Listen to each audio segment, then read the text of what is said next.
Yes, hello, my name is Afam, and I am currently lounging in my garden, designed by Uma Gardens Floral Company. They are probably the best landscape designers in the country, and this country is Nigeria. Anyway, my name is Afam, and most of you know me as the writer of that blog, The Ramblings of a Madman-Afam.com.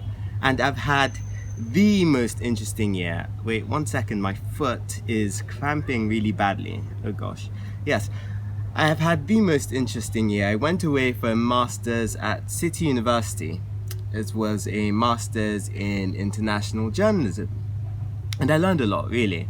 You know, and I only just found out that I get to graduate, you know, because sometimes like you do these things and you do them supremely well, but you're not quite sure until you get that final email that says, dude, you don't pass. I'm sorry, I should never really speak broken. But to graduate, you have to do what they call a final project. It can be in radio, or it can be in television, or it can be in print, or it can be in, you know, online media, that sort of thing. And I obviously, well, not obviously, well, I chose TV or video. And I had to choose a topic. At first, I chose the mental health crisis in the UK, maybe in London more specifically. And at first, my project supervisor said, actually, dude, don't do that. Everybody's done it, and it's actually really boring now, you know? It's a waste of your talents. She didn't put it quite like that, but I paraphrase, I am right to. And my second was drunk driving in Lagos, because I was planning on coming back for a holiday in July. And I thought, you know, kill two birds with one stone. I took that to her and she said, you have to come up with some pretty damning statistics. And I looked for the damning statistics. And I know that there should be damning statistics because I see an accident literally every day that probably happened at 4 a.m. And we know what people are doing at 4 a.m. They're heading back after, you know, one or two too many drinks, you know. Yeah, the laddish or the ladettish lifestyle, which is fairly risky and probably quite fatal. But after I couldn't find any statistics on that, she shut it down. And then we came up with the third option. It was the rise of the fitness culture in Lagos. And at first, I wasn't quite sure if I wanted to do that because, you know, it seemed fairly soft and everybody was going for hard news. So I wanted, you know, something like Boko Haram, you know, can you imagine me in the north like, they're shooting me, like that kind of thing. But I chose the rise of the fitness culture in Lagos. And because I lived here for so long, I know that there's obviously a tremendous uptick in the number of people that are actually subscribing to fitness now. You know, my mum works out like 4 times a week. My dad plays tennis every other day. I'm the only person in my house that doesn't work out, and I know that that is incredibly odd, but look at me. You know, I am slender and unhealthy. Probably have to sort that out. But I got a fairly good grade, and well, it made me think, like, why not make like mini documentaries about Lagos or wherever you are, or like whatever small topic you find to do. And here's the first one. It's the rise of the fitness culture in Lagos by me, Afam. Or if you knew me from another life, Dammy. But don't call me Dammy. Like, Afam is tremendously cooler. Enjoy.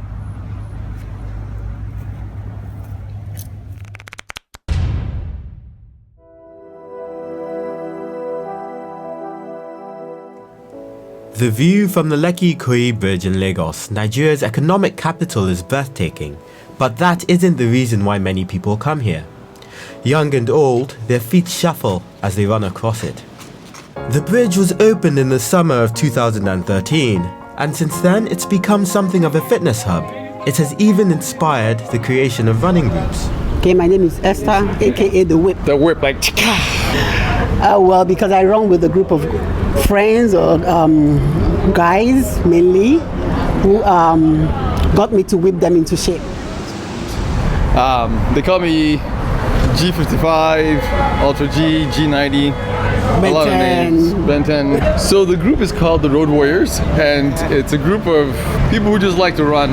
And it was started by 4 or 5 guys who during a strike, decided that they didn't want to sit at home and they wanted to get fit. So they started, just walking. That eventually led to some small jogging.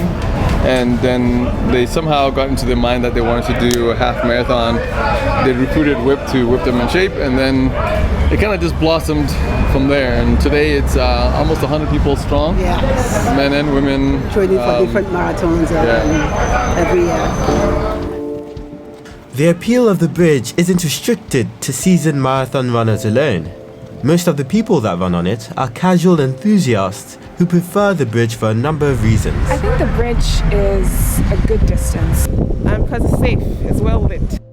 Security is a major concern for all who live in the city.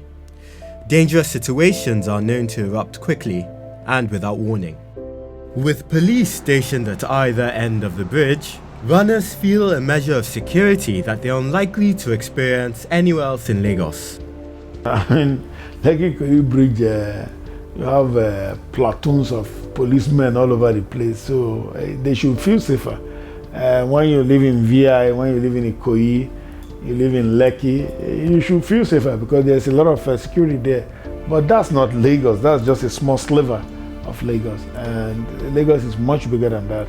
Lagos is Badagry, Ikorodu, Ekpe, Agege, all those areas, Mushin, all those are all Lagos too. The test is, can you go out and jog 5 a.m. in the morning in Mushin? I mean, it might not be very safe for you, for your skin.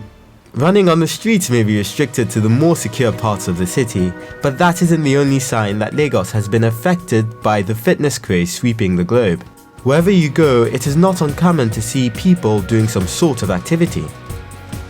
Nigerians are well known for their love of football. On the weekend, thousands flock to the Teslim Balogun Stadium in Surulere for matches. But even more remarkable are those who come not to see the national team play a friendly match against Sudan, but to enjoy a weekly game of volleyball. The interest in fitness is so infectious that even I got into it, using a swimming pool for more fun and games than swimming, swinging on monkey bars and boxing. As my fists pounded against the bag, I realized that I had been a little unwise to pick it up without any instruction. So I met up with Lucky, a driver who was once a state champion boxer. He gave me some tips to ensure that I didn't hurt myself the next time I used the punching bag. And he showed me around his local gym, telling me why he made the decision to get fit and stay that way. In the first place, I just want to look younger every day. On the other hand, I want to look more physical. What happened? Nigerians are now realizing that it is necessary to train. Most of us don't do hard labor like our father those days. If your tummy is big, you must trim that tummy. Lucky's feelings have become popular. Several gyms have opened in recent years. One of them is Fitness Central. It has only been open for a year, but its long waiting list has the owners thinking that they should open another. The market has responded in interesting ways. This very first gym was met with an overwhelming response. We launched without any marketing, without any promotion. We still don't spend a dime on marketing, but membership has grown exponentially. We've had to freeze memberships several times. We've got a couple of thousand names on our waiting list of people who want to join the gym. I think the world has woken up to the fact that exercise is important. Lagos, being part of the world, hasn't been exempt from that realization. So why have Lagosians chosen to commit to the pursuit of fitness? The answer lies in the city's changing health concerns and the globalization of information. I've been in the medical business in Lagos for about 24 years. And we've noticed over the past maybe 8 years, 6 to 8 years, an explosion in fitness awareness. I think primarily it comes from the globalization of information. The other thing is that our lifestyles have changed. So that a lot of the illnesses that we were treating before, they tend to have moved back. We're not seeing as many infections and things like that. They tend to have the illness profile of the Western world. So we have a lot of heart problems, we have a lot of diabetes, okay? All these illnesses are things that are perceived to be influenced by healthy choices, lifestyle changes. So what we found is with more awareness from the internet, from the television, from the media, and even from the doctors telling their patients that now healthy lifestyles are no longer what somebody tells you. They're actually prescribed by doctors. They're prescribed to the extent that you have to get 30 minutes to an hour of exercise 5 times a week. So I think that it is something that has come to stay. It's a very welcome development. I think it's a combination of a lot of things that have caused the explosion. We have people who are naturally interested in fitness. We've always had boxers, we've always had football players. They wasn't new, but now they have an avenue with which to train themselves and to improve themselves and to infect all of us. So it really has been a positive thing, I think. But for many, this trend all started with the bridge. I feel like it's the bridge that caused it, but it's just since it was been built, there's a lot more going on. With all the benefits that healthier lifestyles are known to bring, it is likely that Lagosians will be dancing for longer than ever before.